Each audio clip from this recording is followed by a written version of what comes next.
meeting to order. We also, I know we have the news.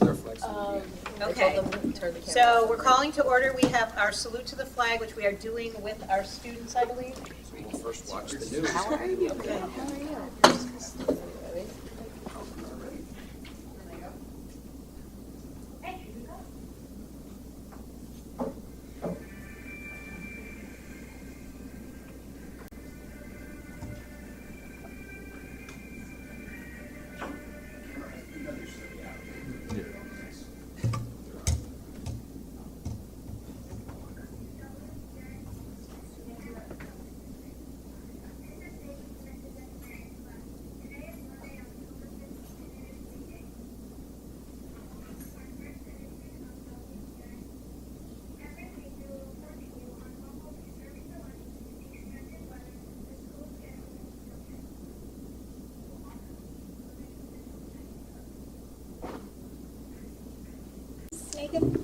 Nothing? Okay. Public comment, Marcia? We got public comment? No. Okay. Then we have the election of vice chair, since Nancy has resigned her position. So we are going to open the nominations for vice chair, and I would like to nominate Steve Fleischman to serve as vice chair for the Woodbridge Board of Education. Do we have any other nominations?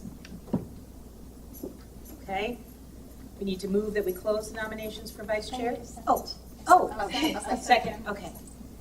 All right. Then we need to move that we close nominations for vice chair. I'll move that. Okay. We need a second. Second.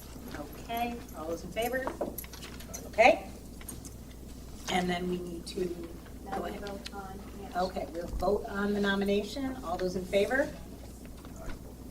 You can. All right. Very good. All right. Thank you. Thank you. All right. Okay. Consent agenda. Does anybody have anything to remove from the consent agenda? Can I please clarify just for one moment about the consent agenda? You noticed there was something about standing committees. This policy is been brought to your attention because we have realized that since we have initiated a curriculum committee, we needed to add the curriculum committee to that policy. So in your approval of that tonight, it would stand for 30 days and be formally adopted at the next board meeting. We don't approve that tonight, right? Okay, so we'll take that out of the consent agenda. It's not? It is. It's under consent agenda. And we'll move it into a 30-day review. It sits on the, oh, okay. It sits on the consent agenda? Well, you're accepting it for 30-day review. All right, so no changes. All right. Yep, I move that we approve the consent agenda as presented. Second. Okay, all those in favor? Okay, thank you. All right, we are down to reports. We have the ad hoc class size committee findings. I know Lynn's not here. And so I will just, so you, in your packet, you have a memorandum from myself regarding a summary of our ad hoc class size committee summary and recommendations. I'd like to thank Margaret and Lynn for sitting on that and representing the board. We had a number of administration, Mrs. Prisco, teachers, including Kathy, who's in the audience tonight. We met a total of 5 times. We spent time reviewing research, the 1997 class size policy document, as well as our current enrollment. We looked at New Haven area and Durg school district class size policies and guidelines, the historical data that was part of the 1997 review, and we also looked at and discussed our current educational classroom structures, things like workshop model and special education and inclusionary practices that drive how we do work in the classroom for the benefit of students. And so based on this review, the committee is recommending the following modifications to the language, and also recommending to maintain the current ranges for K3 and 4 through 6 that are in the current policy. And again, I want to emphasize, we've always looked at this as guidelines. It used to be called policy, but we're really trying to name it for really what it is. It's guidelines. And so you can see at the bottom of that page what the guidelines now reflect. The same recommended ranges that we had before. On the back flip side of that, we'll show you how we edited the current, or excuse me, the former document to get to where we are now. So I'm glad to take any questions, or any members of the committee will be glad to take any questions you might have. Okay, are there any questions? Again, the review was, this is a guideline, it's not a policy, which is why it doesn't have a policy number and it's not in the policy manual. It's always been it's been guidelines, but there is the flexibility to support things outside this range as necessary. Is there any questions about this document? You had a chance to look at this one, plus the old one? I have a question. I'm just reading it, so it really the change is to go from a maximum number to a range? Is that? Yeah, we're just, because it's not a maximum. We've always allowed more in a classroom if that was necessary, appropriate, and everything else. So it was never really a maximum. And so we changed the wording to reflect better what this really is. We hope. That was the goal. Was there a reason for the study? Yeah, there was a couple reasons. One was kind of budgetary issues, to look at, did we want to look at class sizes and consider, our increasing enrollment, everything else that's going on. Was it appropriate to change the guidelines we had? And also the changes since the original guidelines were established.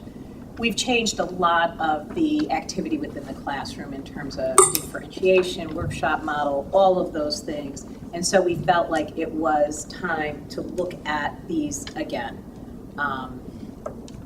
And so those were really budget, I think, and the change in the actual structure of the classrooms were the two things that were the impetus, unless you had anything else. And we all, this came up in the open choice discussion at one point as well, just making sure our class sizes had integrity. We talked about the value, that high value that Woodbridge parents place on class sizes, one of the reasons why people move here. So I think all those things together, that and plus what you described, Margaret, sort of sums it up, Joyce. Yeah. And it really hadn't been looked at in over 10 years. 20 years, sorry, 20 years. But Lynn A long looked at the time. old one and the new one, so we had Lynn. All right, is there any other questions or discussion? Okay, I move we approve the revised class size guidelines as presented. Second. okay. All right, all those in favor? Okay, great, thank you. All righty, PTO update? Did we have them? Yes. Yeah, okay. There's a lot going on. There is. Okay, sorry I wasn't here for the beginning of the school year, but we've had some changes. We have a whole new slate of officers. Jessica Sobolski has stepped down to vice president, and now we have co-presidents Lauren Esposito and Andrea Polinsky. And we also have now the co-treasurers are Lauren Miller, but there's a treasurer-elect in training, which is going to be Maria Madonic for the 2019 school year. Secretary is Amit, but he'll be moving on, I believe, after this school year, so we'll be having a vacancy for that. Chair of Communications, Lauren Esposito. Chair of Community Support is me, Joy Prudhomme. Co-chairs of fundraising, that's also shifted since Andrea's moved into the co-president role, and that will be myself and Christy Layden.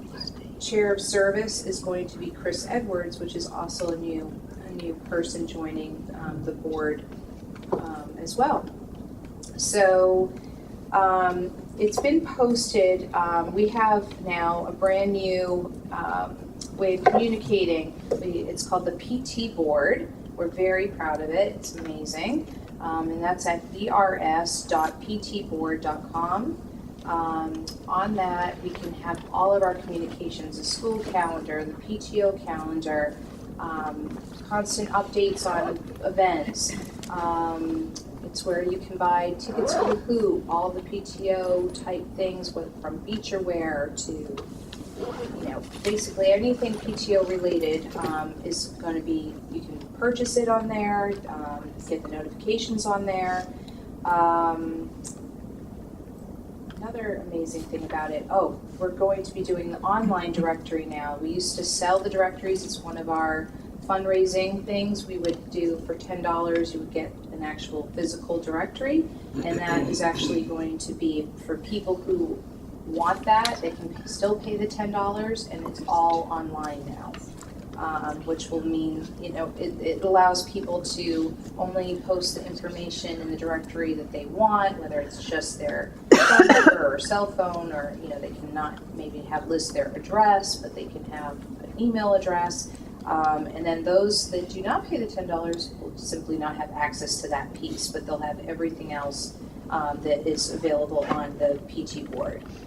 So I just have a quick question Sure. on that.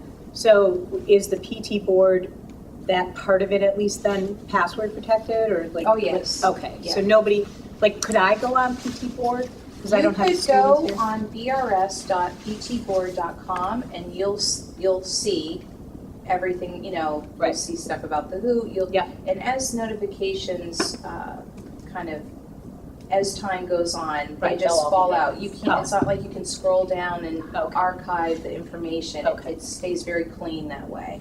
But the only thing that you would not be able to see unless you paid $10 and prove that you were a parent, you have a student, at your Beecher Road School, you wouldn't have access to that directory. There's a log on to get that information when you pay, your $10.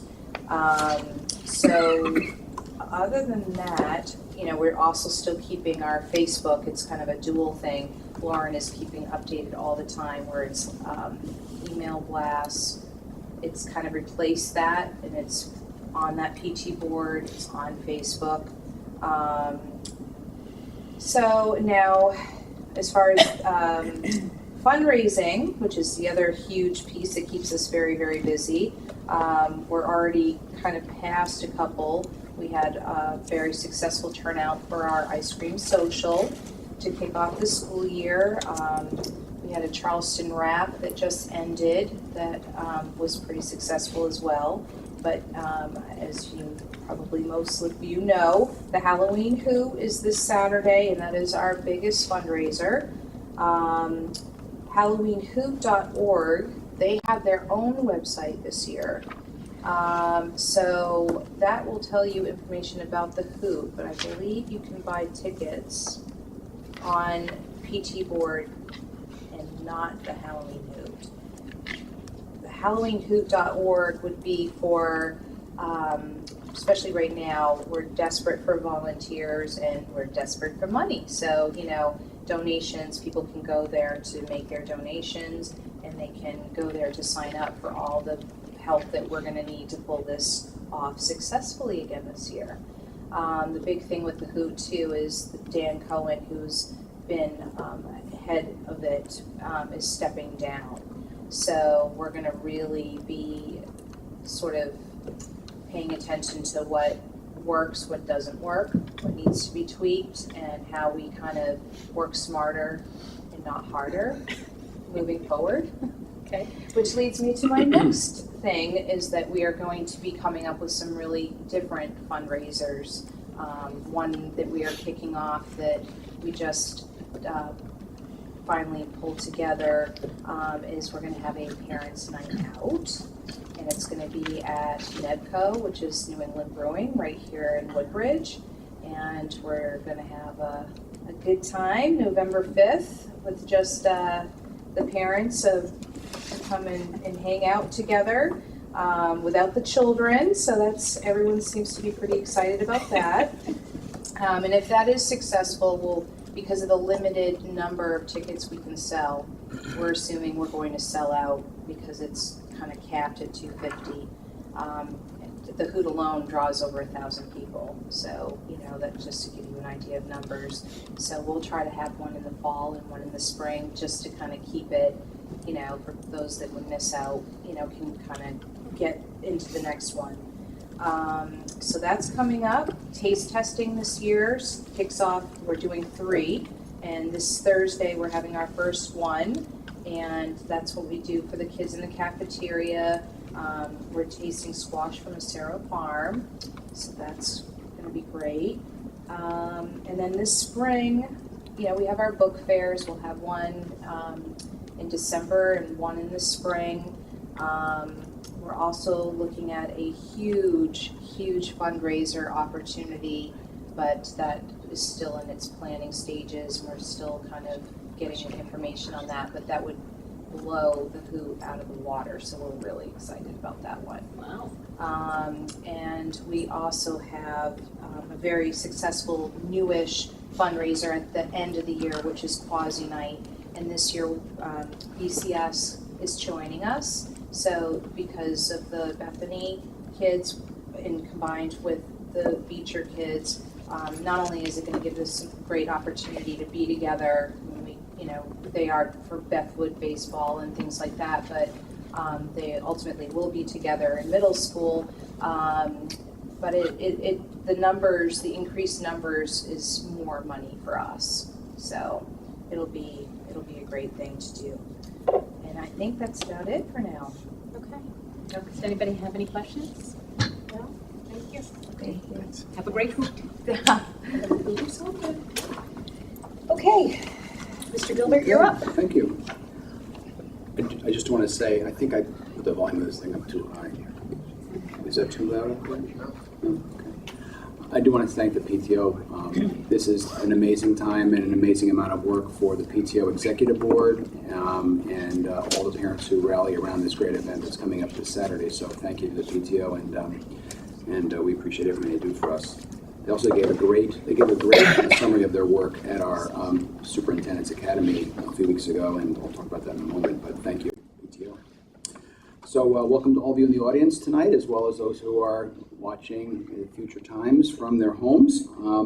Welcome to Board of Education meeting. Some announcements, and I have quite a few tonight, so patience will be needed a little bit here, but I just want to update you on things that are happening that are important. So I did come to the Board of Selectmen meeting last week, last Wednesday, as I always do each month, gave my report, and I wanted to make sure that I mentioned that we did address at that meeting some of the concerns that are going on with our Dectron dehumidification unit in the pool area, which had to be shut down due to problems. Those problems are being rectified in the very near future with bearings and balancing that will be taking place. But in the meantime, the unit's been shut down. At that point, we believed that we were able to maintain the pool operation as normal. But this past Friday afternoon, there was a joint decision made based upon some concerns with humidity and temperatures in the water that it was necessary to initially close the pool on Sunday at 4 o'clock to make sure that we were not, that we were maintaining a safe environment for all people involved. I am inviting our Quinnipiac local health department in tomorrow to take another tour of the facility. We know that many groups want to be able to use the facility still, and we want to make sure that safety guides everything that we do. So we'll be having that tour tomorrow, and then we will get back to the various groups, including the recreation department, as to what the next steps might be. But repairs to some of the equipment are in process and will be done as expediently and as thoroughly as possible. I also, at last Wednesday's Board of Selectmen meeting, informed the board and informed our board here through my updates that the Van Zelm Engineering Group, who is doing a full system evaluation of our HVAC units, expects to give us a preliminary report within about 3 weeks as to where things stand. So we'll be looking forward to that, obviously, with great anticipation. Medicaid, you don't expect that to be heard in a school, but there are Medicaid requirements for Board of Educations to apply for, depending upon the size of your district and the scope of the district. We were informed recently that we've been exempted from going through the requirements to apply for Medicaid reimbursements, due to our district size and our demographics. This was welcome news because this is a very cumbersome process that usually does not really provide any really great net revenues to the school district like ours. So that's the latest on Medicaid process for our school district. Can I ask a quick Please. question on that one? So I think when you spoke about this at one point, you had said that there was a consolidation of people accessing software to go ahead and actually go through the Medicare reimbursement or Medicaid process. So are we paying anything into the process? We will not have to pay. We haven't paid anybody at this point anything. We had, if we were compelled and required before this exemption, we would have brought a group on to do that because the process is so extraordinarily complicated that it does not.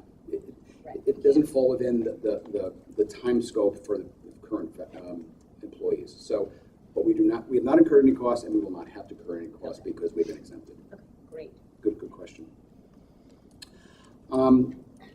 So as Margaret also already mentioned, Nancy Mosbach resigned, and it's my pleasure to welcome Joyce Shavers to the board. So welcome, Joyce, to it's your first board meeting. So have a good meeting. Early retirement incentive. In tonight's meeting, there is an agenda item for this incentive that has been offered in the past. This will likely be deferred to an executive session time at the end of the meeting, but this incentive will allow us to certainly budget appropriately as we move forward for the current and actually the future year going forward, the 1920 operating budget. I'm very pleased to say that once again, Beecher Road School has been recognized by the Connecticut Association of Boards of Education, CABE, for some of our publications. Last week they informed us that both the Beecher Parent-Student Handbook as well as the Beecher Road School Calendar are award winners. So congratulations, Mrs. Prisco and Mrs. Sherman, and also to our PTO and to those who put that together, our office staff. Tonight the board will be deliberating over the capital budget update, and as I mentioned in our finance facilities meeting at 6 o'clock, this is a very comprehensive plan, very robust, much more than in past years, and it's certainly a reflection of the recent independent facilities assessment that was conducted by Jim Sisa, and I know there are some plans in terms of how to move that forward, and we'll talk about that a little later in the meeting. Staffing for unanticipated enrollment and student needs. Has been mentioned in the past few weeks. We've had a number of new students move into Beecher Road School, which is no surprise. We're one of the few schools that actually has an enrollment that's increasing in the area and in the state. There are needs that we do not budget for because we do our budget in December, and students move in all throughout the year, including mostly in the summer. We've spent a lot of time over the past few weeks maximizing the schedules of our staff, and very specifically our teaching assistants who provide a lot of support to our students. I'd like to thank publicly our teaching assistants for the great work they do and the flexibility that they have taken in some of the changes we've made over the first month or so of the school year. But with all those efforts, we have determined that we do need to add 2 full-time teaching assistants to meet the needs of all the students who have come in with mandated requirements. So we have posted for these positions, and we'll be hiring for those in the next week or so. I mentioned a little while ago that the PTO was part of the Superintendent's Academy and PTO joint information night on October 2nd. The PTO did a great presentation. Thank you very much for that, Joy, on their program and fundraisers, as you mentioned tonight. So it was very informative to the 25 or so people who were in attendance. At 6:30, we did provide a 2-part presentation focused on internet safety. And it featured our own tech director, James Crawford, as well as our health educator, Ariane Buzzard, speaking about the ways we teach students here at Beecher about internet safety. And the second part, and the more significant part in terms of time for that evening, featured Connecticut State Attorney Patrick Griffin, who presented information and strategies for parents in this area. So thank you to everybody who was involved. And the PTO and I are planning the possibility of 2 more joint evenings during the course of the year, with different topics as we might determine might be interesting to parents and staff. A week or so ago, we had approximately 70 Beecher Road School students participate in the annual Woodbridge Road Race. We'd like to thank Vizna Nyov, one of our teachers, as well as Sandy Simos, who's in the audience, who do a wonderful job of organizing the race, and our kids involved in that. And as you probably know, we have a recreation department / Beecher Road School running club that meets 3 times a week before school. And all these activities support our focus on developing habits of lifelong wellness in our kids. Sandy, am I forgetting anybody who coordinates between you and Visna? Anybody else? Other Woodbridge Rec Department staff, Cedric, Okay. one of our past Right. interns And past teacher or assistants. TA. Right? Yeah, he actually comes in the morning and then goes to his job in Waterbury. So that's great. So, yeah, Thank no, you. it's wonderful. Congratulations on that. It's a great group, big group too. Board of Education members, thank you. You've been highlighted, as you probably know, not only in my own parent update that I send out about every 6 weeks or so, but also in the Woodbridge Town News. So I hope you like the pictures we used of you, and we certainly profiled your short biographies. The purpose here is to raise the profile of the board within town, so people know who to talk to about what's going on or questions and all of that. So thank you for your willingness to share your pictures. Extended Day program is off to a great start this year, and I just want to highlight a note that I received from one of the leaders of the program. Extended Day is off to a year that we have never seen before, and our director, Kathy Salinardi, is here in the audience, and Kathy done a great job with her staff to cause what I'm going to mention here. But we have generally, in the spring, usually seen our roles swell to maybe 180 at the very most, but generally last year maybe 150 might be the average. So in September we have seen many days with over 200 students staying after school, 180 students being the new average. On the average day, 20% of our families have a student in extended day, and 303 different students have used extended days so far this year. So we're seeing a significant increase in the number of students, and in kindergarten we've seen a significant increase in the number of kindergartners being involved in the program. So we're going to watch this trend very closely. I don't know what the implications are for that, but I think it bodes well to say that the extended day program is very successful. People feel good about the quality, parents feel great about the reliability and the security and safety, and it's a great service. So just wanted to highlight that and mention that. Thank you, Kathy, and your staff for what you do. Back to special education for a moment. We are so happy to tell you that we've been randomly selected by the Connecticut State Department of Education for an audit of our special education files. This will take place during the 18-19 school year, which is what we're in right now. Our director, Cheryl, will be working directly with the State Department to complete this. This is a random selection, and we're just so honored by it. We'll do well. I'm very happy to say that there's a definite give back that takes place many times in our school, and one of those is through Eagle Scout projects. And Beecher graduate and current MA student Andrew Bolton has been approved by us to move ahead and complete his Eagle Scout project, which will be doing some extensive repair and cleanup of our loop in the back of the school. And we've talked to the facilities subcommittee, brought it to their attention at the last meeting. And we'd like to, actually at our finance committee, and just want to thank Andrew for his service to Beecher Road School, and we're looking forward to the completion of that and to see the fruits of his labor. There is another actual Eagle Scout project that's going on, and Mrs. Briscoe will talk about that in a moment during her report. We've already talked about our ad hoc class size committee, so I won't not go into that, but I will just sort of end on the note that we have, again, thank you to the PTO for the Halloween hoot that's coming up this Saturday. Can't thank them enough, and Coordinator Dan, and we certainly hope that someone will step forward to coordinate the hoot in future years. Oh, really? What? But I'm not giving you names. Oh, good. What happened? I missed that. Someone has stepped forward to take. That is wonderful. That is great news. That is tremendous news. The only other thing that could rival that news would be to hope for some warmer temperatures on Saturday for those of us going in the dunk booth. So that's what I will say. See if we can work on that one as well. And lastly, but not least, Truck or Treat is also taking place, obviously, on October 31st, Halloween, and we thank the town and the fire department for their joint efforts in providing such a wonderful, wholesome community activity and event for our kids. Thank you. I think it's natural to have Gina kind of continue on. There are a few things that will extend off of this and a few other new items before we move on to other items. Okay. Thank you. So as Bob mentioned, I'll start with the Eagle Scout project. Tommy Livesay, who was one of our former students, had approached me very early on, kind of summertime and when school was starting, about his Eagle Scout project, and his proposal was 2 buddy benches for our north, the playground that our primary students use. If you are not familiar with a buddy bench, it is a bench that if you choose to sit, it means you're looking for a friend to play at the moment. So yes, and so we will have 2. He's ambitious with 2, so if we have 1, we're going to be really happy. And so hopefully he's been keeping me updated on his progress. He's in process of building at this time, so we'll let you know once they are in. And then we will explain to the students what it's for, and it's just help build community. It's the more things that we're doing.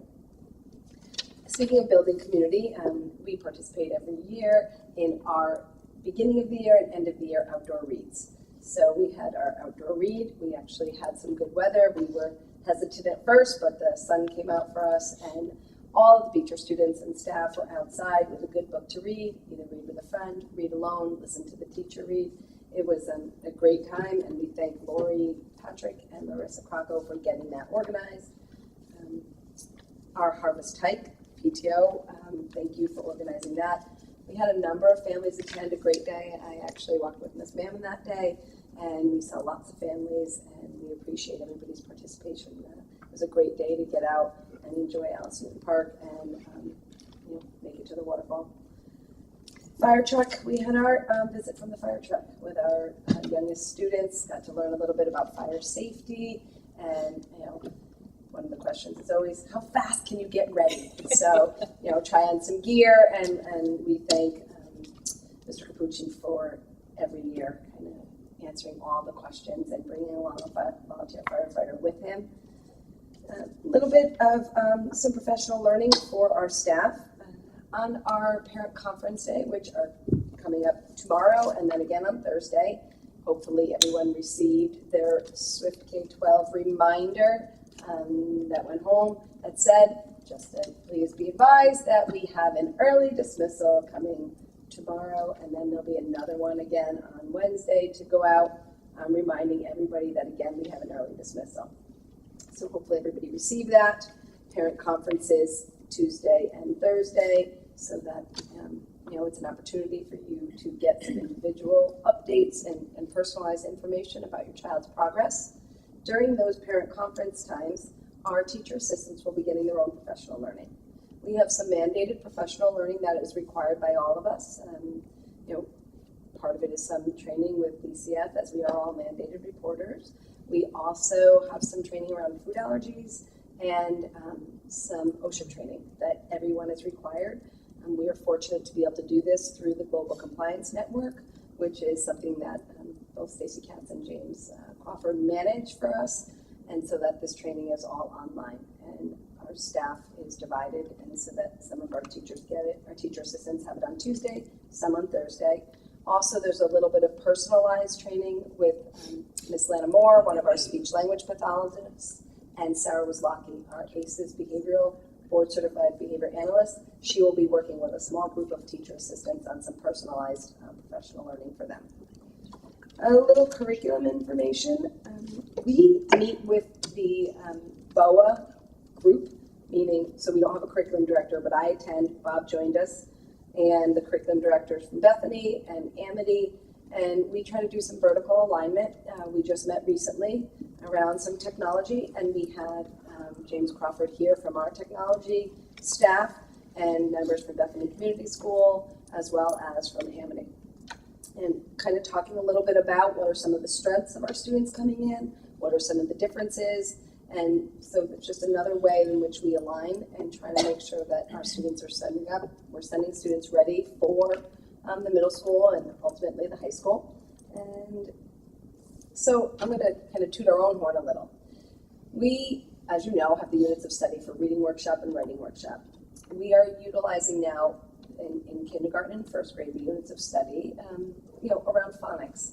And I have to say that teachers are so very excited, and we've been using our consultants from Teachers College, Columbia, to focus with our primary grades, kindergarten and first, around systemic approach to phonics.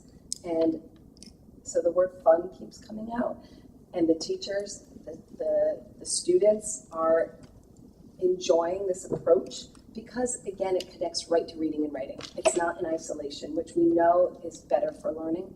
And the one thing that we are seeing already is transfer. So I'll share what Ms. Sherman shared with me today. It just kind of hit home. So the students in first grade or kindergarten were in the STEAM lab. And so they were noticing in STEAM that there were two vowels there. And the two vowels go together, and they knew what that was. And then the initial sound and the final sound, these are kindergartners. And we are learning about initial sound and final consonant sounds. And they are taking that out of isolation and transferring it to areas that there were. Another example, so ER, so the sound for ER, and we were looking at Cinderella and Cookie Monster and just finding it everywhere and finding their snap words.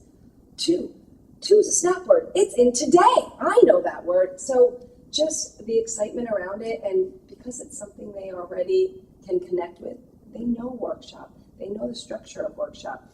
They can bring it into the reading and the writing. So I just wanted to share that little curriculum tidbit because the kindergarten teachers, first grade teachers are super excited, and so are we. So that's it for me for tonight, unless you have questions. Does anybody have any questions? I'd be interested in hearing a little bit more about the meetings that you had with the middle school in talking about the strengths and areas for development for our kids. Okay, I can add that into my next principal's message about some of the things that they found that our students were working on. And one of the things that I can tell you right now would be we're Mac, Apple products, and they are not. So there's a little bit of a learning curve there, and that's just something that we talked about, and it just is at this point. But I can certainly look back the information and share some of the things that our students are really strong with, and then some areas that we talked about working on. Absolutely. Okay. Anyone else? Anything else? Thank you. All right, thank you. I know, so now we're later. We did not plan this, by the way. No? Okay, all right. Not at all. No, I usually forget something right about now. Am I forgetting anything, or are we on No, summer programs? you're right on the money. Okay. You're on the money. So we're, yes. Right, So so I need to get some out of of us the way, I will think. sort of step to the side and allow for the presentation. So we are starting with the summer programs Sorry, You first. and then the structures to promote student engagement.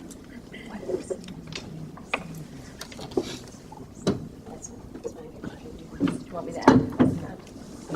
So can I just add one more thing? And I don't want to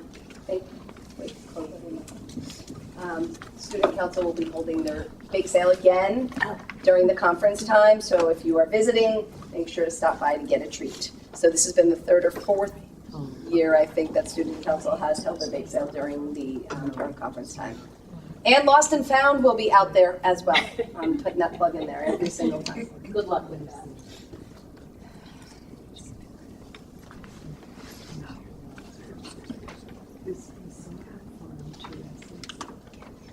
I put APU on the Sherman. Sorry, so that the screen would go black. Nice. So I'm going to just say thank you to a few folks before I begin.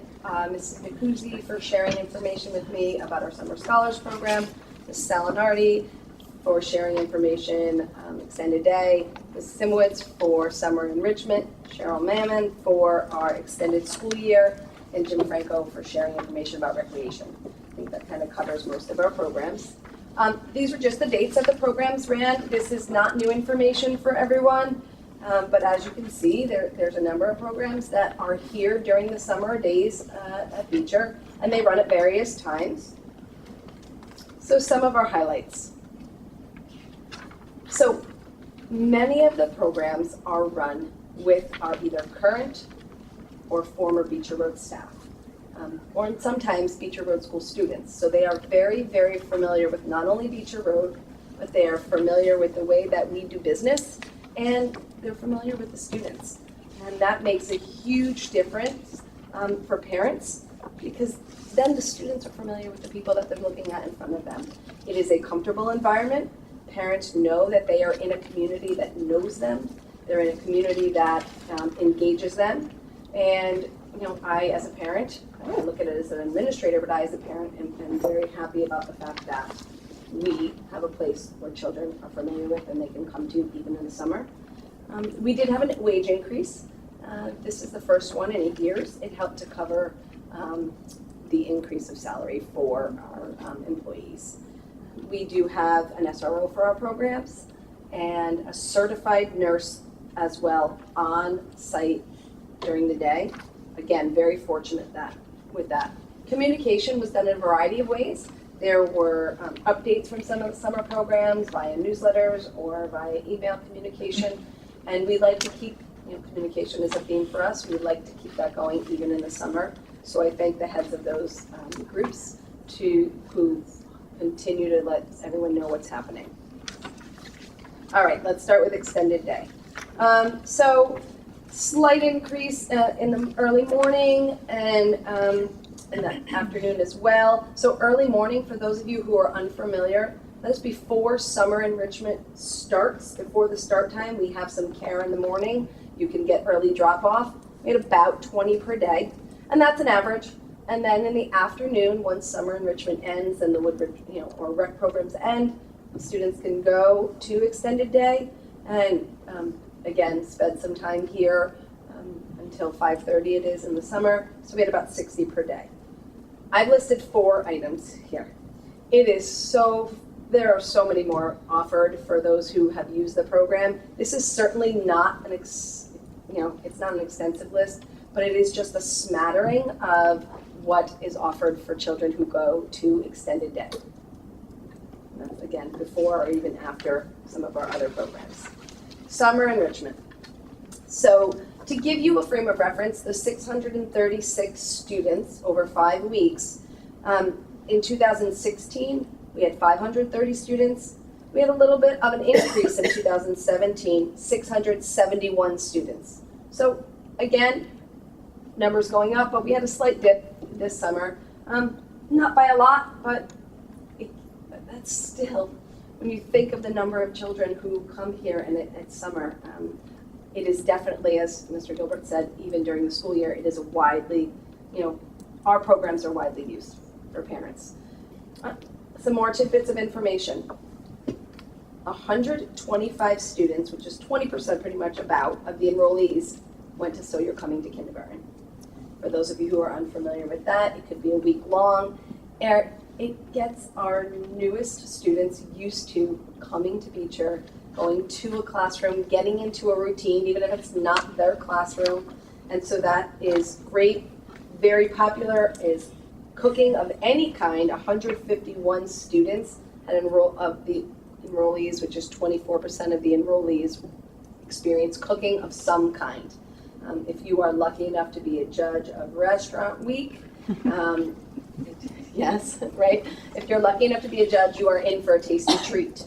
And then you can see some of the new things that were offered this year. Can I just make one quick comment? Sure. I think most people know this and understand this in the previous slide, just for a moment.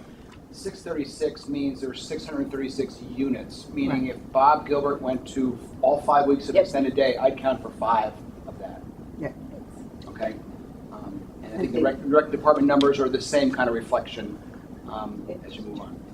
Sandy? Yeah, if I could just make 2 quick comments. I counted up the number of families that we used, and I had to do that sort of visually by hand, so it wasn't fun. But we had over 188 families using our summer enrichment services. And in regards to the numbers of students, 2 years ago, the JCC had a fire and they were closed. They didn't run their summer programs at their facilities. This year they did, and they had a huge advertisement campaign with lots of deals if you belong to the JCC and you send your kids there. And I actually went to the board, I went to the administration and I said, I think our number is going to really take a hit because the JCC is open again. So the fact that we had 636, I was shocked when I looked at the final numbers. I thought it was very good, which again goes to your point. There are families that want a familiar setting and familiar people with their kids. They feel the safety and security that we provide here, and I think that's what we continue to do with summer enrichment and you. our other programs. Thanks, Sandy. That's great. Appreciate that. So extended school year, as you know, students that are identified with special needs can be eligible for our extended school year. All of these decisions are made in the funding and placement team process. They are individual. The times and the amount of time that the students come are also individual. The progress is monitored by whatever teacher is working with that child. So enrollment, we had 8 students in our preschool, and as you can see, 50 students over grades K through 6. Just so that you know, last year 43 students we had in K through 6. This year we had it for 50 students. Okay, and some additional programming. Steve has a question. So what's the funding mechanism for those? Can you say that? What's the funding for children who go in through a PPT into summer enrichment? I'm gonna defer. It's part of the special education budget for the extended school year. They're not actually in summer enrichment, they're in It's programs. actually Programs academic just for them. programming, so, Okay. yeah. Yeah, separate, that's a separate program, extended school year. Additional programs, so summer scholars, that is a for-pay service for those who may or may not have used it. It is offered for grades 2 through 5, as you can see. This year they had some special community guests and readers, including one famous rock star, Mr. Gilbert, who was part of Summer Scholars. It was really good. Communication about progress is done via newsletters, and one thing that it had an impact on is an increased participation in the Governor's Reading Challenge, the summer reading, which we celebrate again with our outdoor read. There was also 100% attendance, meaning unless a student and a family had a pre-approved, they were going away on vacation, nobody missed a day, which was awesome, which was great. And so, again, that's run by Teresa Nkuzi, and we thank her for that. So, Woodbridge Recreation. Sandy. If I could just say something on Teresa's behalf. Thanks. All of the children in the Summer Scholars Language Arts program were given free books from the PTO. They ran a summer book fair, and they had free books for those students, so that was pretty cool. That's right. Thanks to Thank the you PTO. from the summer book fair that we've had a couple of years now. Can you go back one just so that, sorry. For the Woodbridge Rec, again, there's just a highlight there, and those are the Woodbridge Recreation numbers per week. All right. So a couple of things to consider that came through, and some, we thank Sandy for some of these recommendations. So we talk about familiarity, and so our own teachers, our own teaching staff, to keep promoting that they can run their own class. Everybody has something that they can offer, and if they would like to, we have had, from Space Camp to Magic, there's been some great and unique things that our students have been exposed to. Partnerships with neighboring districts, it's worth a conversation. Some students from maybe Bethany Community School to come to our summer enrichment and enhance the cooking. Cooking's really popular. I don't exactly know what enhancements might be necessary, but I'm sure as we talk a little further, maybe there'd be more opportunities or more cooking classes offered. So those are just some things to consider. And a final thought is, you share your children with us during the school year. Thank you for sharing them even in the summer. I don't think any other questions? I just had a quick question. I know different times we've talked about the availability of staff and the number of staff members who are interested in not only summer enrichment but extended day. Are we feeling like we've got like staff involvement is where it needs to be? We're able to handle the volumes we have, and staff members are. I think maybe more of an extended day. For the summer, yes. For summer, yes. We are. And you're actively seeking during the school year? During the school year now, with the increase of, almost over 200 students a day, we're having some difficulty. I mean, it's been a lot of work to try to make sure that we're covered and we have the Every day. activities for those kids. So that's what we're working on, and we've been working on it for the last 4 weeks. I think we're there, but, you know, it's hard to get the teachers because they're taking classes or they're going home because they have young children. But we're trying to really reach out to anyone that, you know, can come in and help us from within the school. So, you know, we have had some new teachers that have asked to work 1 or 2 days. But, yeah, we're finding we're having some difficulty this school year because of the increase. But during the summer, we seem to be okay. And any of the teachers that want to teach classes in summer enrichment, the administration, again, has been wonderful about giving us a facility so that we can run classes. And the only stipulation is you need to have enough students in the class to run. Right. And the teachers know that going in.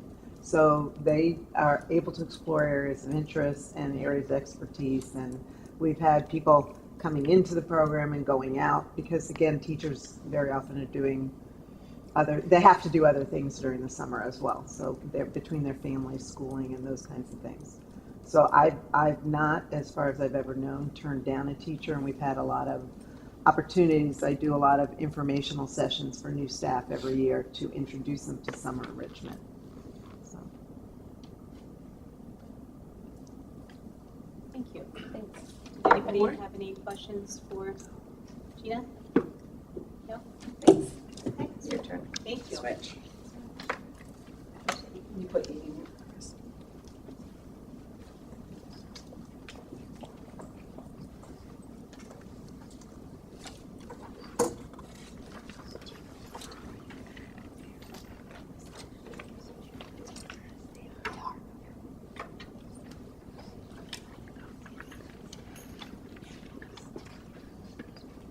Just sort of maybe just do a lead into this presentation as we're getting our technology set up, and that is just a reminder that this particular presentation was birthed out of a conversation in our one of our board retreats in terms of just having a better understanding of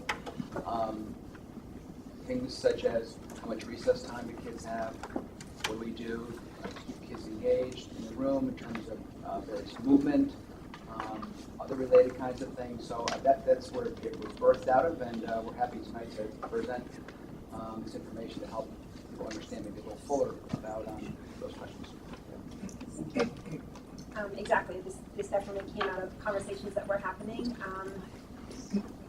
And I just want to say that as we were talking through this presentation, one of the things that we realized is there's some stuff that we can quantify, like we can say all students get this for this amount of time, and then there's a lot that is really, you can't really quantify, that we can't really give you a hard and fast number on because it sort of happens based on the needs of a classroom, and it will look different in classroom to classroom, but we know it's happening everywhere, but it just might look different depending on the classroom and the student needs and what's going on. So we're going to give you an overview of, as best we can, what we know is going on at Beecher.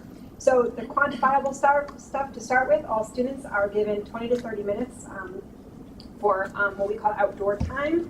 I will say that some grade levels or some teachers will choose to break up that 20 to 30 minutes, so they might have like a 10-minute movement break in the morning where they go outside and run around for a few minutes, and then a 20-minute one in the afternoon, or they might do a 5-minute indoor movement break and then 20-minute, they may just break that up, and some people just keep that chunked together in one big movement break.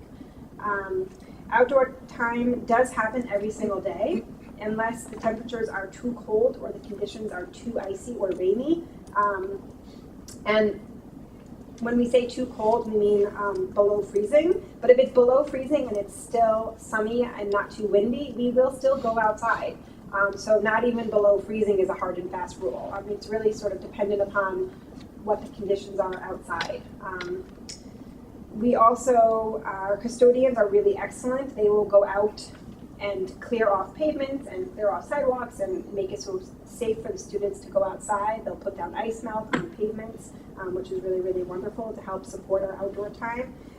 Last year, we were trying to look at numbers as best we could from last year. So approximately, we did not go outside for 4 days because of rain, 3 days because of snow, 7 days because of extremely cold temperatures, and 1 day because it was really, really windy. So that, again, that's an approximation from last year. And sometimes in the morning, if it's really cold or rainy or snowy, kids may not go outside, but then in the afternoon, as the temperatures warm up and it gets sunnier, students may go outside then. So it also kind of varies by the time of day. And I'll just jump in with there, and sometimes Stacey Katz will send out a message, a shortened recess today. Like, Right. we know we want a little fresh air, a quick walk around the loop, or, 10 minutes, but if the wind chill is too low, she'll put that message out and say, shortened recess. So Right. don't be outside for a half an hour, and it's 9 Yeah. degrees outside. Right. And then the last thing is, of course, we expect students to have appropriate clothing to be outside when it is colder and windier in the winter months. If they don't, there's different accommodations in place. A lot of teachers honestly have extras. They'll have extra hats or extra gloves, or some even have extra jackets, believe it or not. And if they do not have the appropriate gear, then a lot of times the students will be given alternate choices within the building. Also, just to note, we were also talking about just the sheer size of this building. So some of our little kindergartner folks for specials start in the kindergarten wing and they walk all the way down south for PE or all the way down south for music. So all of our students travel all around the building for specials and lunch, which happens every single day. And then we have some of our older kids that do things like Owl Pals up in the kindergarten wing. They're traveling often and throughout the entire day. And then our upper grade students also switch for their content areas, math, science, and social studies. So they're changing classrooms for that as well. PE happens not just in the 2 gymnasiums, but our fitness room has been a very active place. Ms. Buzzard uses that as a space, Mr. Taddy and Mr. Lavaway as well, to deliver some of their PE instruction. So I captured some of our students engaging in PE in the fitness room. All students in grades K through 2 receive PE 3 times a cycle for 30 minutes. Students in grades 3 and 4 receive it 2 times per cycle for 30 minutes. And then students in grades 5 and 6 have it again 3 times per cycle for 30 minutes. And also, Cycle is 6 days, right? 6 cycle days. is a 6-day cycle. Sorry. And also students in grades 3 through 6 receive swimming as a part of their PE curriculum. We're really fortunate that we have the pool right here at Beecher. So they have that as a huge chunk of time. I think it's January to April or something. It's a long time that they have swimming. And then students in grades 1 and 2 receive 1 week at the end of May and June of Learn to Swim. So they also get that. Yoga happens in the primary grades. Here are some of 2 different classes I captured doing yoga. They start their morning. That's offered by Dr. Rose and Jill Kalmanico. They offer yoga in the morning to some of our primary age students. I just have a quick question. When you say they offer yoga, it's not before school, it's part of Their day. Part of their day. Yep, they'll start their day that way. They'll have their morning meeting and then they'll go into the North Gym and the lights are off. It's very calming. And she has her chime. And Sometimes in the classroom, and sometimes if their 2 classes are coming together, they'll do it in the North Gym for Yep. space. sometimes it's in the classroom. Thank you. You're right. So this is the part that's a little bit harder to sort of quantify, but we captured as we were talking and thinking about sharing this with you, we captured some of the movement breaks that happen in the classroom. And again, these occur as needed.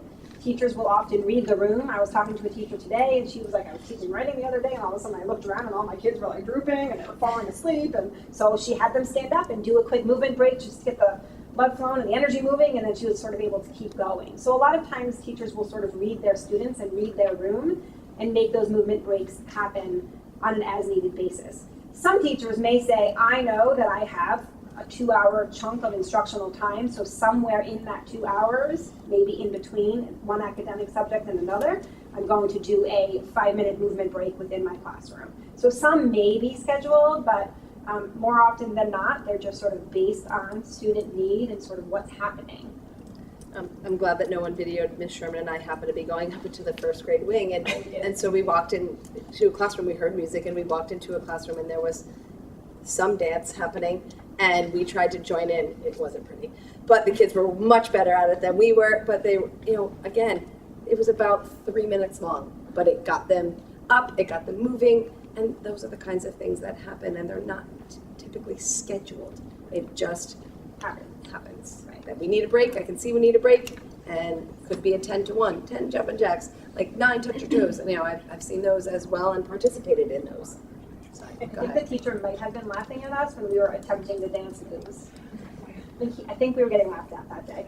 And I just wanted to add in the movement break section that there are some students that have movement breaks as a part of a 504 or an IEP, and those are, again, very different than what was just pictured in those. Those are scheduled, those are sometimes even a process or a plan that the child will follow, so that is also different. And then as we were thinking about student engagement and what that looks like, we realized it's more than just about movement, that there is really 1,001 things that teachers do all day long, just sort of as part of the teaching profession to engage students. Things like proximity, like I noticed somebody is not really paying attention, I'm just gonna go stand near them for a minute. We saw you not paying attention. So. Responsive classroom, you know that this is a philosophy that we use here at Beecher Road School, but it's another strategy that we use, just building our community. Energizers and activities are a part of our morning meetings. They happen in buildings across the school. Nonverbal cueing, there are many teachers, all of our teachers I would say actually are really good about just not the teacher look. You all know the teacher look, principal look, we've got it too. Sometimes even just going near a student and tapping a desk will get them back on task. Students, if you walk into a classroom at any given point, they will be sitting all over the room. They will be on carpet squares. They will be on bouncy yoga balls. They will be on wiggle seats. So just alternate workspaces, questioning techniques, the way that we engage our students with their learning process, and just, really honestly, everything that we just do all day long. I wrote additional events and activities, so I couldn't even capture all of it in across an entire day. And the other thing that we were going to mention is that there's school-wide events that you know about. No, there's not another slide. I'm just saying them. School-wide events like the whole school walk that we did at the start of this year, field day, jump rope for heart, speed jumping, swim Olympics. There's a lot of other things that sort of happen school-wide or across a grade level that are all about movement and engagement. Any questions? And I think, like, from my perspective, what I was looking for was, kind of a baseline. Like, what do we do now in terms of quantitative, things? So that was very helpful. And I actually thought we were inside more than that, because freezing is 32 degrees, and we need to lower that right down to 0. Right. Comes from a woman from Wisconsin. We can If go it's above 0, we're outside. We can go below the 32, the wind chill. It's the real feel. That's really what we have to go by, the real feel. You don't want to be in the house. But anyway, I think that's very helpful. I think knowing, for sure what we do, and then, more anecdotally, again, like the movement in the classroom and things like that. If there was any, I know you said like morning meeting and responsive classroom, there's some movement, some of that. So that's all good baseline information, I think, for us to know. If you had a question. Yeah, no, thank you. I appreciate it. And I know Beecher is much better at some of this stuff than many schools are. There's a lot of stagnant children in many school systems that are not getting any kind of physical activity for much of the day. So, yeah, that was very helpful. I guess one thing that I just want to think about too, or to keep in mind too, is just that a lot of studies are showing how having more reliable, consistent breaks the free outside playtime is the example versus just movement breaks and whatnot, that it really gives the child's brain a chance to reset and get ready for the next lesson, excuse me. So, I don't know, just trying to think about scores and how that can affect that. They've shown less behavior problems. I believe studies have also shown higher scores with some of this too. So just to kind of be thinking about this moving forward in terms of, there are a lot of models out there and programs out there that we can look into and stuff, but I'm not an expert in it, but I do know a bit about it. So, I don't know, just something to think about when we're thinking about trying to continue supporting students in many ways. We have a great academics program, And sometimes it's not more rigorous academics, it's more the surrounding supports that can help them, so. Thank you. And I have a question. Oh, I'm sorry. Do you have a question? Go ahead. Go ahead. I think you had mentioned that there was a dip in maybe fourth grade and another grade where it was only 2 times of PE. Third and fourth. Yep, third and fourth. 2 times a cycle. Yeah, what is the thinking behind that? It It's- seems like It's feels driven like it goes back a lot by our schedule and by our staffing, honestly. In fifth grade, in third grade, they start getting an increase in, in fourth grade, they start getting an increase in Spanish time. So then something has to go. So it's, in fourth grade, it's PE, that we take away 1 PE time to give it an additional Spanish time. And in third grade, they get an additional technology time. And some of that, honestly, is staffing and scheduling, because we have only 2 full-time PE teachers. And then Ms. Buzzard, who picks up some PE classes. So some of it is just the way it works in a building this size with this many sections and this many students and this much staff. It's sort of the puzzle of making all of that work. So that is part of it, and some of it is just sort of our model for implementing our world language instruction, which increases. And library technology. And our library technology program, right? Because in fifth grade, Sixth grade, they don't. 5th and 6th grade, they no longer come to library technology. They come here as a separate special. So they get an increase in Spanish time, and they get an additional PE time back again in 5th and 6th grade. And actually in 5th grade, they have an hour block of PE in 5th grade, and then they have an additional 30 minutes. And my question was a little bit resource-based, in terms of the amount of space we have outside. Can we accommodate all of the outside time we need, even if, a class says, we need to go outside for 10 minutes and just, run around. The PE staffing, again, world language, we had 2 teachers when we had, 690 kids. We have 2 teachers and we have 850 kids. So again, resource issues, that is something that we can look to help with if there's things that look like that there's contention for resources that are, every resource is limited, obviously. But again, we have a lot of space outside. We have a lot of resources outside. We have a lot of Eagle Scouts. Is there something else we could have available that would be helpful, other than walking the loop? And, are there things that maybe take some resources that you can think of that would help? And I know our schedule is crazy. I can't even imagine looking at all the little sections, and I can't even imagine it. And then it's fun. Yeah.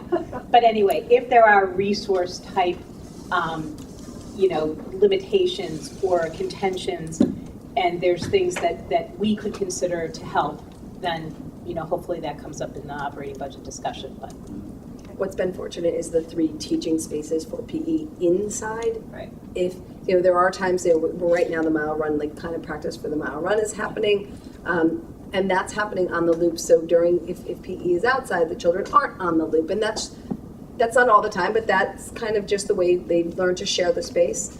But when there's PE happening inside, and if there are 3 PE classes going on at the same time, we are fortunate to have 3 physical education teaching spaces, because we do use the fitness room, as you can see, and they use it very often.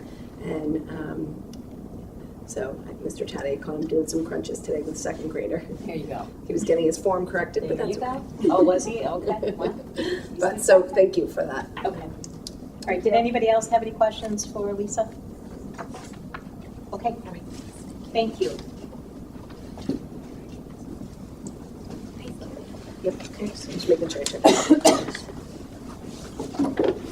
Okay, so we are up to the upcoming meeting presentations.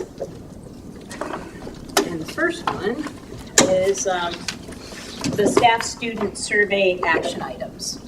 So just a little bit for you, Joyce. We talk about what's coming up at our next meeting so that we can, like these presentations. A month ago, we said, this is what I'm looking for in this presentation, so that we would have what we wanted instead of having something put together and then it not being what we specifically were looking for. So this is our opportunity to say, this is what I'd like to see in the upcoming presentation. So the first one is the staff student survey action items. And again, from my perspective, the things that I would be looking for are a little bit budget related. You know, I know on the staff survey issues about, I know one of the focus items is the amount of feedback and the quality, not the quality of the feedback, but really the amount of feedback teachers get on their performance. Sounds wrong, but whatever. So I know that right now we're very restricted. Both of you have over 35, 38 certified staff members that you're each responsible for. So again, looking at that particular issue from the survey, what kind of things should we be considering in the budget in that particular thing? And then on the student part, I think the main takeaway from that was, or the main issue was the disruption or the students feeling like other students were impacting their learning. Right. So strategies for that in terms of, I mean, are our students used to too much quiet? Like should they, be able to focus in a little more of a chaotic environment? Or are there other things going on, and how do we help everybody? And again, just because of the season, what kinds of budget issues might be impacted by things that you would be looking to do to work on those things? And I know you have plans for both components of this. So my perspective is a little bit, what are you looking for that maybe you don't have and that we might need help with? So I don't know if anybody else had something on this one. Okay. We probably will be giving you just so besides those things, unless there's any other comments, we'll also talk to you a little bit about some of the steps we've been taking. Yeah, that'd be great. Yeah. Okay. The ad hoc enrichment committee findings, are we going to be, do you think we'll be in a position to receive those next month? At least some preliminary discussion. Okay, great. I don't know, I mean, the committee's working and going to present something, so I don't really have any expectations. I assume they're going to bring whatever. I think the main thing was if there's going to be some budgetary issues, we'll try to hash out what budgetary items there might be. If there's not a budgetary impact, I have a feeling we're not going to be done. Okay. So that would be my only other question is, like, how long do you think that and again, I'm not saying we need to stop at any point, but what would be a time frame if you think we need to continue, Maybe like another month or two. Oh, okay. I don't know, it's not. Okay, great. But I think we'll make sure that we discuss anything that might be budget oriented. Okay, yeah. Yeah. That's great. Yeah. Okay. Did anybody else have anything for the ad hoc enrichment committee? Okay. And then ad hoc sustainability, really next month, what we would be looking to do is bring a charge, a suggested committee roster, a time frame, and really just a little bit about what that committee is going to do. And I don't know if anybody has anything they want to say about what we want to make sure we include in the charge. We've had some, just some discussions, Claire and Bob and I, about, what this might be. But if anybody has anything that they were specifically looking for in this, you can say so. And what we've discussed so far is looking at recycling, waste reduction, and the general process of becoming a green leaf school, which has various different sustainability metrics that many of our local schools are a part of. And again, what we're trying to do is put together what we think would be helpful for the group to look at, not decide ahead of time about how we think it should work or anything, but some topics that we do expect the committee to discuss and then bring back recommendations on how they think we should proceed as a school. All right. Strategic plan update.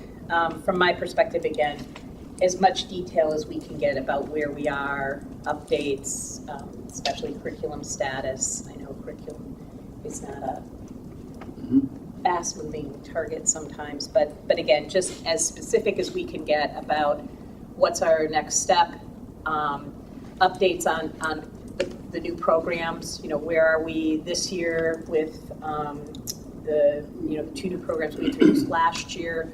So where are we? How many sections are we doing of that now in the classrooms? I know we expanded to additional grades and things, so where all of that is coming in, which is, exactly, I'm sure, what you expect. Yeah. I don't know if it fits in a strategic plan review or it's a separate discussion, but we had discussed having additional discussions around the SBAC results.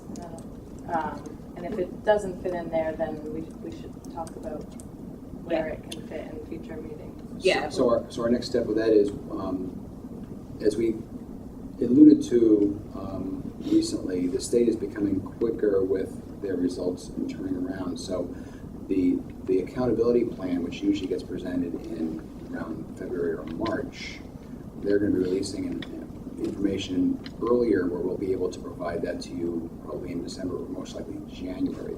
So we were looking, since that's tied together with that, Claire, we were looking at trying to have that report be the impetus for not just presenting that information, but because it's very SBAC related, of talking about the next steps, what are we doing differently, kind of carrying forth from what we talked about at last month's meeting. So there's a natural tie-in for the SBAC, because the SBAC is that's really the main indicators that we're measured in that accountability plan, and that would just naturally lend itself to talking more about that and having questions asked. We can prepare ahead of time for those, as well as our next steps and how we're trying to address that. Prior to that being included on the agenda, can we read a report on what types of data are readily available through the state to the school, and so that we can maybe make some recommendations or suggestions on how we can analyze the data? What types of data are available? I don't understand. Well, for instance, last meeting, I said, can we get information on, in comparison to our DERG, on what percentages of how the percentages within each of our competitor DERG schools are not meeting, approaching, meeting, exceeding. I'm just trying to get a little bit more information on where we're excelling, where we're not in comparison.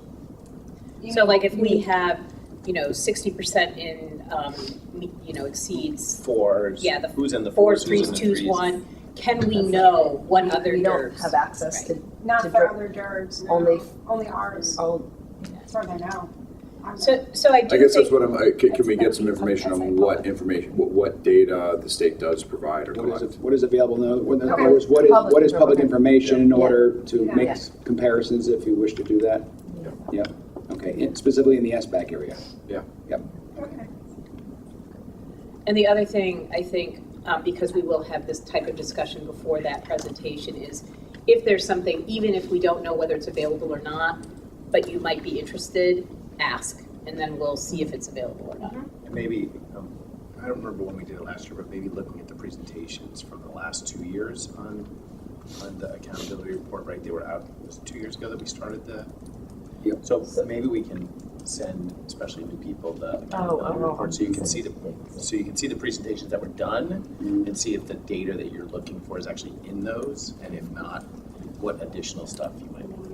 You mean you want us to reshare it, or do you mean they can access it? I think it's all in, It's right? all in the there. cadence. It's all in Yeah, the it's cadence, all but okay. it may be helpful for us, if you know the dates, maybe We can just send resend an email that those to says, board or members. just get those, if you have those presentations, emailing them to the board might be easier, but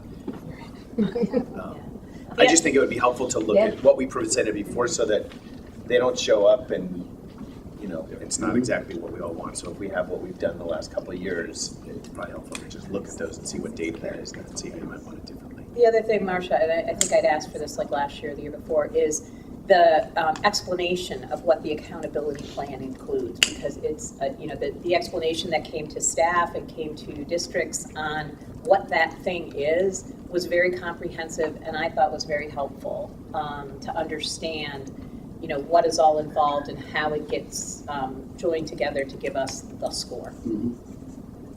I think what I might do, just in reference to this request, is it's all under the idea of trying to prepare ahead of time for when we actually do have that report, so you can know what's available, what kind of questions to ask, so we're all better informed. So what I will do is I will try to have all those things, not only the 2 reports that we've done in the past, but also the explanation of the accountability report, as well as an explanation of what types of information available, maybe in one email to all board members at some point in the near future. Perfect. And then that would help.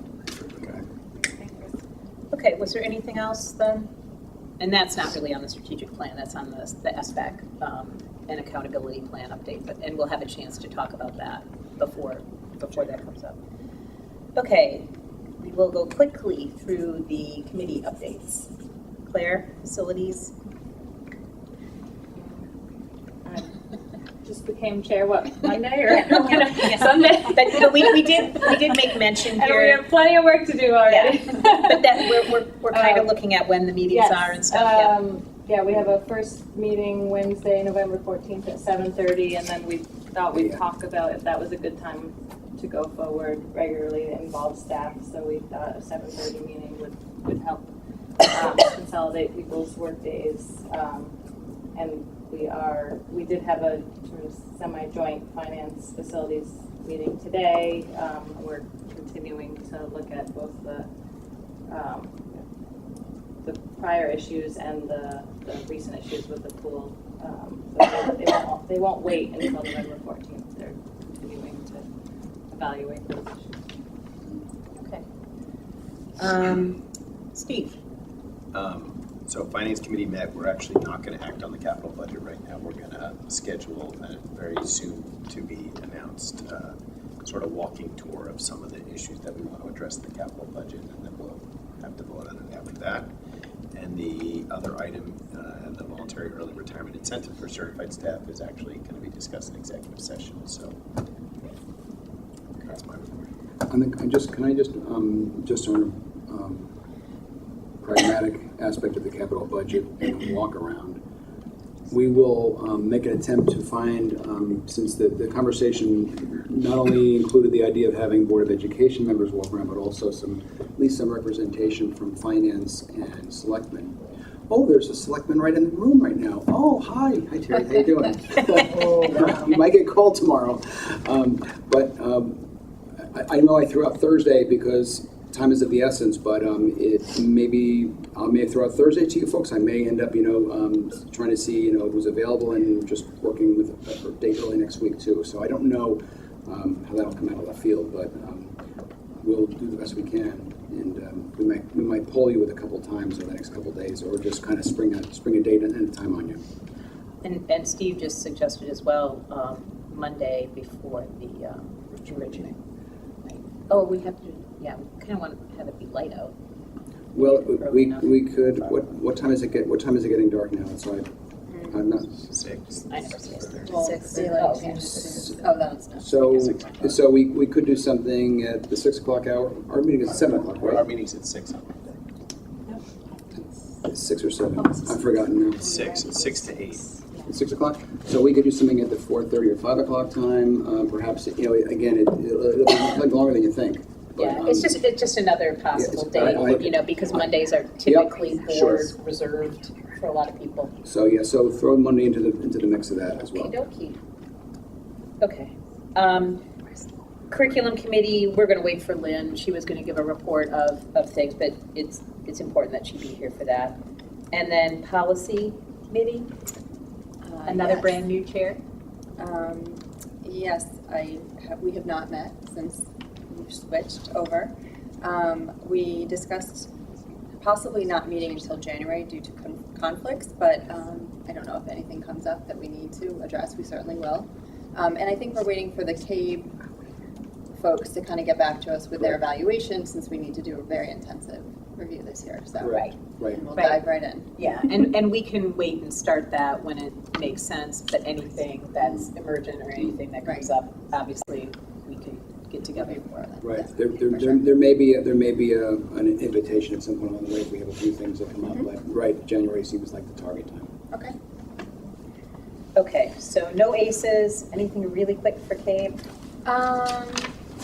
Really quick, I know we have some new folks, so if you guys haven't heard yet, there's a convention coming up, CABE CAPS convention, November 16th and 17th. It's a great time to kind of learn about what the state's doing, and they've got lots of great breakout sessions and really interesting things that's going on there, including our robotics teams being presented. Some, just briefly, speakers, Mark Brackett from Yale Center for Emotional Intelligence will be there speaking in the morning. He's a great speaker. He's fantastic. And he also runs the Ruler program, which is a great program, social emotional program for students in school. So, and what was I going to say? Oh, the CAPE Legal Issues Workshop has been postponed until December 7th. I don't know. I know I'm looking at you because you're a lawyer, but I was signed up and I'm signed up for that. Oh, great! Excellent. Good. If anyone else is interested, the delegate assembly is November 15th at 2:30. And then there's a lobbying 101 course that they have offered on December 4th, if anyone's interested in that. So encourage folks to get involved because we all can learn more. So. Okay. And Marcia gets everybody connected up with CAVE, so you should be getting all the CAVE stuff already. Right, and any questions on registration, Marcia she knows everything. If there's any questions. Okay, thank you. Any public comment, Marcia?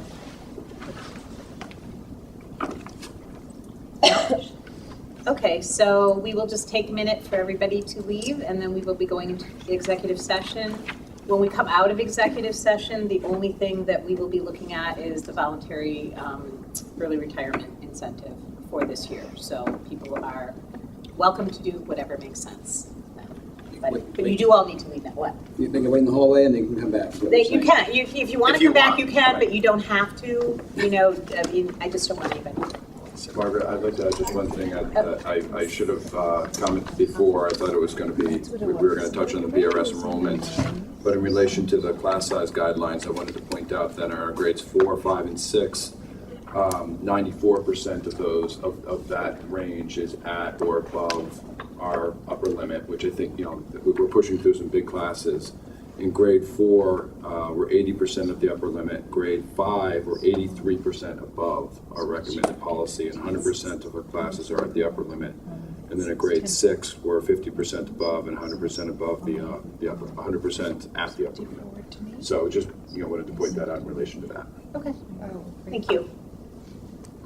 Okay, so everybody needs to leave. Shoot.